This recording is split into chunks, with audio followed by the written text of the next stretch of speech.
Now, here to talk about the case, we've got former NYPD officer and private investigator Bill Stanton, and we also have maritime attorney Jack Hickey. I got to tell you, Jack, I mean, he's been there.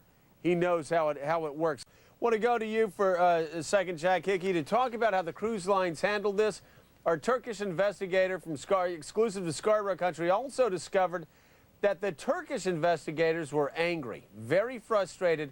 They were allowed on the ship, but they tell our guy they weren't given enough time to ask the right questions, to check out the crime scene, to get to the bottom of this, because the ship steamed off in another direction before they could finish their investigation. They were rushed off the ship and told no more investigations. Today, tell me, is that the way cruise lines usually handle these type of situations? Well, thank you, Joe. I think so. This is just absolutely par for the course for the cruise lines who want to control everything. They control their world. They're on an internationally flagged vessel.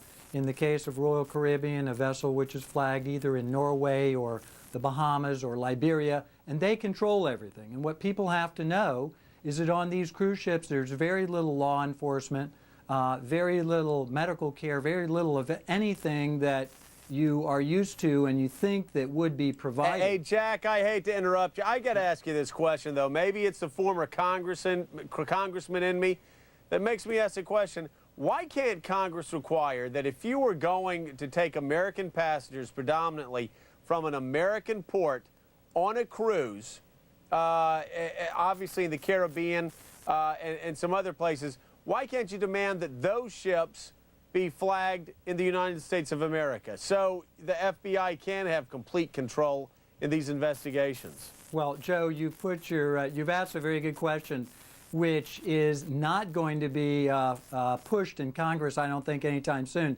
The answer is they don't want to be flagged in the United States because then they'll be subject to U.S. taxation, and that's what it comes down to.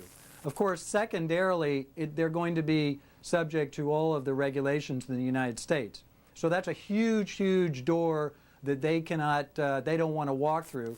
And in fact, the reason why they have maintained their international status for so long, one reason, is that they do have lobbyists in Congress. And in fact, on your show on August 4th on your show, you interviewed Michael Cry, the president of the International Council of Cruise Lines, based out of Washington, D.C., even though there are no cruise lines based in Washington, that said that Royal Caribbean's highest priority is to bring this to closure and provide answers.